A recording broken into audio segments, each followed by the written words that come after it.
Hello everyone, welcome back to Dakota's Political Circle. And today, guys, I really want to talk to you guys about how purchasing Greenland is now officially quite possible, even though it sounded like a rarity before, because uh, mainly Denmark has been like very, very resistant against like letting Greenland be purchased. But what's really, really interesting is the Prime Minister of Greenland just recently came out and said he's willing to have talks with Trump about potentially being part of the U.S. So the talks that are actually happening are very, very possible, and it's very crazy to think, but it is very possible that that like Greenland can be a part of the United States. Maybe not like a state, because I don't think Greenland would agree to that.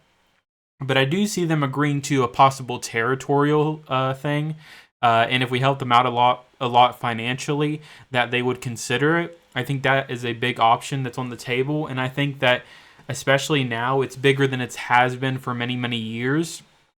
So I think this is a big opportunity to possibly get Greenland a part of the United States as a territory, and I'll tell you exactly why it's a big thing and exactly why we need it. But also, I just want to share this video because this is the video right here that actually the Prime Minister of Greenland is actually saying that he's willing to talk with Trump about it. So let me show you the video. Ønsket om selvstændighed, ønsket om at være her i eget hus, at der nok forstå det for alle folk, der er i verden. Og den kamp fra Grønlands side har jo aldrig været nyt. Det er ikke lige sket i går. Det er ikke sket, da jeg holdt nytårstalen. Men tingene har udviklet sig den vej i rigtig, rigtig mange år. I hvert fald i mange årtier. Vi vil ikke være danskere. Vi vil ikke være amerikanere. Vi vil selvfølgelig være grønlændere.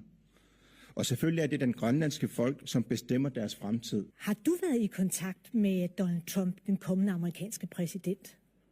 Nej, men vi er klar til at snakke sammen. Jeg tror, vi begge to er klar til at øge dialogen og række ud, og dermed også snakke om de ting, der samler os i den verden, vi lever. And just right there, basically the Greenland Prime Minister said the Greenland people don't want to be American. They don't want to be Danish. They just want to be Greenlandic, but they can't just, be on their own. So he's kind of saying in a sense that he wants to be part of the U.S., but as a territory. So that's kind of how it sounds. And now he did say that he's not been in contact with Trump at all since like this new since he's been saying he wants to potentially be part of the U.S. with Greenland. I guess they haven't had talks yet. I'm assuming they'll have talks once he becomes, once Trump is president and stuff like that. And also, I actually want to show you a picture here. So I'll actually have to pause the video. It'll be like a small cut because I don't have it on the screen yet. But it's basically a picture that's really, really interesting that a lot of people were talking about. Okay, that was a small cut there, guys. I just wanted to bring this image up for you guys. I wasn't able to have it up on the screen beforehand because I kind of forgot. But this is the image I'm talking about. So Don Jr.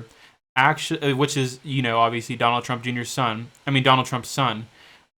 He went to Greenland and actually, visited visited the Greenland people, everything in between like that.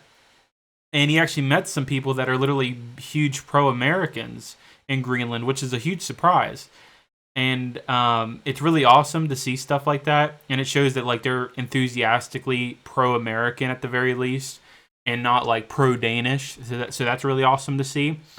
And also, Don Jr. going to Greenland shows there's some type of impact there, at least governmentally, which I did show you, the Prime Minister of Greenland is saying he wants to do talks.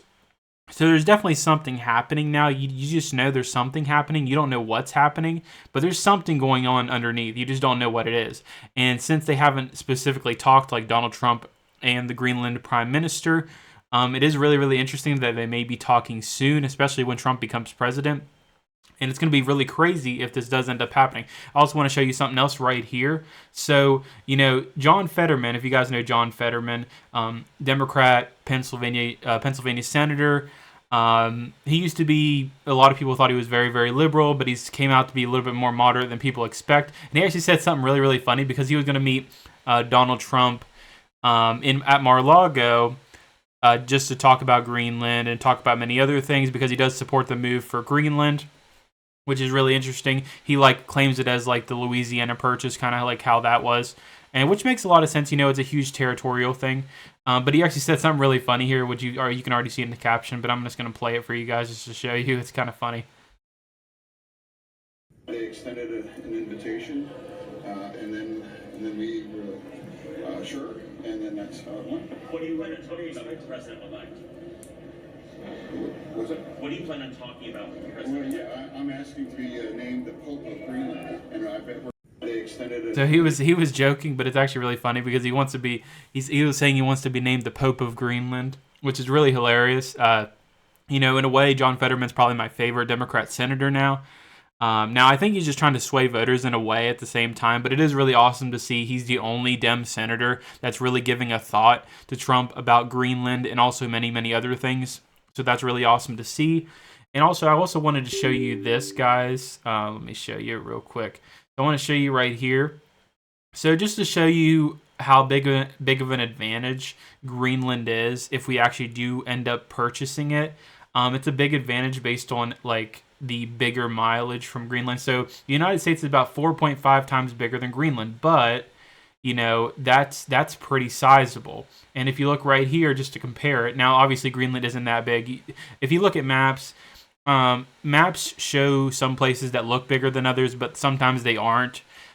So some people think Greenland's bigger than so many other countries, but it's really not. But it is still a big territory. Just to show you right here. So if you look right here, it's kind of like the size of a little bit bigger than the size of the East Coast, and kind of bigger than the West Coast. It's also bigger, just to tell you right here, it is also bigger than Alaska, so that's also a big advantage there. And just to show you over here as well, with when you go to Europe, just to show you how big Greenland is compared to everything else, it's bigger than a lot of European countries. It's obviously not bigger than Russia because Russia is huge, but there's a lot of advantages with its size, and especially its location. Like if I show you right here, you see where Greenland is right here. Look where it's surrounding it. There's Russia right there. It basically, if you take Greenland, you're probably taking over the entire Arctic at that point. You have the biggest Arctic advantage, which is probably very disappointing to someone like Russia, because Russia wants to be the king of the Arctic militarily. So if you do end up taking Greenland, if the U.S. takes Greenland, then obviously that advantage would be really, really massive on the massive scale of things. Looking right here. Now, obviously, we don't have, Canada, but we would be neck and neck between Canada and also, Russia's on this side, the end of Russia. We have Alaska there. This basically solidifies us as the king of the Arctic militarily. So that's also really interesting to say. But I just wanted to show you kind of the size comparison, because some people kind of mistake Greenland as bigger than the United States, but it's not. It just shows that on a map. It's smaller, but it's still not small. It's bigger than Alaska and bigger than many, many, many states in the U.S. So it would be a massive territory to get. And also to show you right here, just to tell you why there's potential advantages to getting Greenland. There's a lot of advantages, and I'll actually tell you right here why. So let's get into it. So if the United States were to purchase Greenland, there are actually several potential advantages that can be considered. Now, the first one that I talked about, strategic military positioning, Arctic control. Greenland's location in the Arctic would enhance U.S. control over Arctic routes, which would become increasingly important due to climate change, which, no one really cares about that.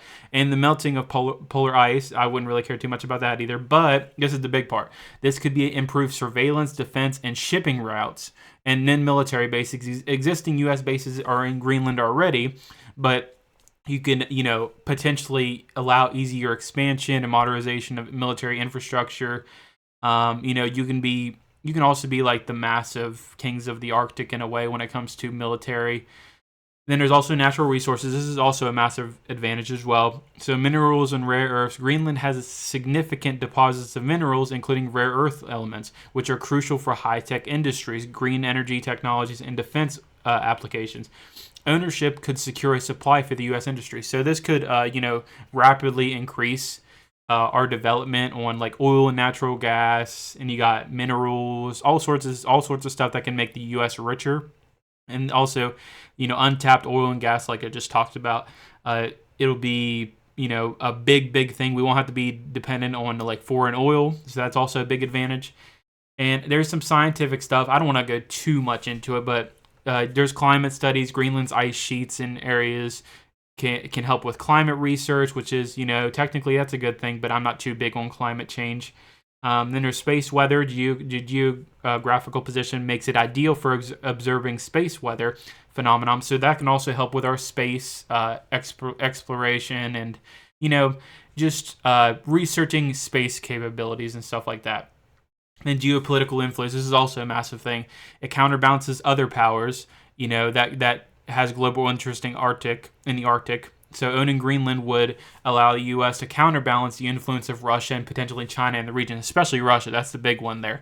If you get Greenland, you were basically the top of the Arctic there, because you're not getting, the bottom of the Arctic that's owned by everyone. This is specifically owned by us, and I believe it's the biggest piece of Arctic out there, other than, the South Pole, the North Pole. I'm mainly talking about, a specific region that's out there. And then also, diplomatic leverage, such as a move could shift international dynamics, proving the U.S. with greater leverage in negotiating involving Arctic governance, which is also interesting. And, economic opportunities, which makes sense. Greenland has some of the richest fishing grounds in the world. That's really awesome. And full control could benefit U.S. fishing industries, which I agree with. And then there's tourism. This is also a big thing as well. This would also be really massive for Greenland, but also for the U.S. So investment in Greenland could develop a tourism sector focusing on its unique natural beauty and wildlife, which, in my opinion, if Greenland does become if it does become a territory, in my opinion, I'll definitely travel there absolutely at some point, because, you won't need a U.S. passport if it's a territory. You can travel there freely. So, it's just a win-win situation. And then also, Greenland will get a bunch of money from the United States to, help with that tourism. So it's like a win-win scenario. Now, obviously, they won't be a state. If they were a state, I mean, they would also have massive advantages, but they really want to be more Greenlandic than actually a state, And then also environmentalism, which I don't want to get too much into, but it would preserve Greenland's unique environment, which is true. And then there's also some complexities, but it's not too crazy, like sovereignty issues. The political and legal implications of transferring the sovereignty from Denmark would be immense, which is true. But remember, if the Greenlanders and the Prime Minister do want to shift to the United States, I don't think there will be too much backlash. And then environmental concerns, don't really care too much about that. Then there's financial costs. I wouldn't think this is too big of an issue. So the economic investment required for infrastructure, environmental management, and integration in the U.S. will be substantial, which is true. I would say it is definitely true. But I think that an advancement and economic investment will be a massive undertaking, and that'll actually help us out in the long run. Like, think of Alaska, for example. We got Alaska for a cheap amount. Everyone thought we were dumb back then to get Alaska, and now it's a huge military state that really helps us out to combat Russia, at least back then. And then it's a big military positioning state, and then it also has untapped resources that not a lot of people knew about. So Greenland's kind of the same way, except more massive. So it is really interesting to think about. But I do think, in my opinion, out of all the pros and the cons, I think the pros wildly outweigh the cons. And I think if you can, get to that level and actually get Greenland, I do think the U.S. will have a massive territory advantage. And even if they don't become a state, I do think they would have a massive advantage for Greenlanders as well. They'll have an economy.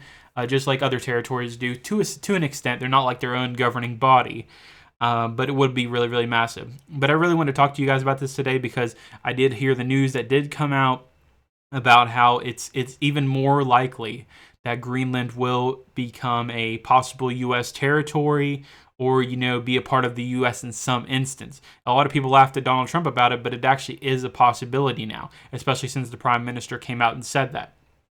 But anyway, guys, I just wanted to tell you about this today because I thought it was interesting to talk about. I'm not sure when my next video will be out, but possibly my next video could be about the inauguration day when I have the time to talk about it. And then obviously, when Trump's in office, it's going to be really, really awesome because he's going to be putting a lot of legislation down.